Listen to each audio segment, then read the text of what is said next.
कि आप अच्छा काम करेंगे और मजबूत इरादे के आदमी हैं, लेकिन बिहार में आपके विपक्षों के जरिए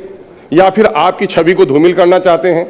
या फिर पत्रकारों को अपनी टीआरपी बढ़ाने के लिए ये पेश किया जाता है कि कहीं न कहीं से दलित, कमज़ोर और अल्पसंख्यक लोग आपसे भयभीत हैं। हम आपसे कहना चाहते हैं, मैंने पिछले सदन में भी पिछले मौके से भी कहा था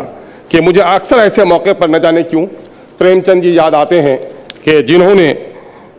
अपने पंच परमेश्वर में कहा था कि जब कुर्सी पर बैठता है तो रिश्ते और आंसू के कतरे नहीं नापे जाते बल्कि सच्चाई नापी जाती है। माननीय अध्यक्ष महोदय, आपने मुझे समय दिया, इसके लिए शुक्रिया। लोकतंत्र में जन आदेश का मान और सम्मान किया जाता है और बिहार के जनता ने जो मैंडेट दिया है वो एनडीए के हक में दिया है, इसलिए जो उनका फैसला है मैं उस पर नई सरकार को मुबारकबाद देता हूं और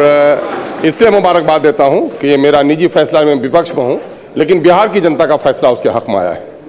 मैं दिल की गहराइयों से जनाब सम्राट चौधरी साहब को मुख्यमंत्री बनने पर, जनाब विजय चौधरी साहब के उप मुख्यमंत्री बनने पर और बहुत ही तजुर्बाकार हम सबों के बुजुर्ग नेता विजेंद्र यादव साहब के उप मुख्यमंत्री बनने पर दिल की अमीर गहराइयों से मुबारकबाद देता हूँ। मैं जानता हूँ कि इस वक्त शायद ये इतिहास का एक बड़ा पाठ है कि सबसे युवा मुख्यमंत्री अभी बिहार को मिल रहा है और ये सेकेंड जनरेशन का है। चुनौतियाँ भी काफ़ी हैं और वाक़ईतन नीतीश कुमार जी ने पिछले 20 सालों में 21 सालों में उन्होंने जिस सौहार्दपूर्ण वातावरण को स्थापित रखने का प्रयास किया है, इसको कायम रखना और इसको बेहतर बनाना मैं समझता हूँ सम्राट चौधरी साहब और मंत्रिमंडल के सामने में बड़ी चुनौती है। हमारा बिहार महापुरुषों का बिहार रहा है, सौहार्दपूर्ण वातावरण में हम लोग जीते आए हैं और महोदय, मैं जब पहली बार सदन में आया तो आपकी कुर्सी में आते हुए जब मैंने देखा कि जो आते हैं हमारे स्पीकर साहब तो पहले विपक्ष की ओर सर झुकाते हैं, नमन करते हैं, फिर सत्ता की पक्ष। मैंने कहा कि सत्ता के लोग चुने हुए और विपक्ष को इतना सम्मान, कहा कि हाँ, लोकतंत्र में यही है कि कमज़ोरों को सम्मान देना चाहिए और ये कमज़ोरों को सम्मान देना आपकी जिम्मेदारी है। आप बड़ी आशाओं से देखे जा रहे हैं लेकिन बड़े आशंकाओं से भी देखे जा रहे हैं। बिहार में आशा है कि आप अच्छा काम करेंगे और मजबूत इरादे के आदमी हैं, लेकिन बिहार में आपके विपक्षों के जरिए या फिर आपकी छवि को धूमिल करना चाहते हैं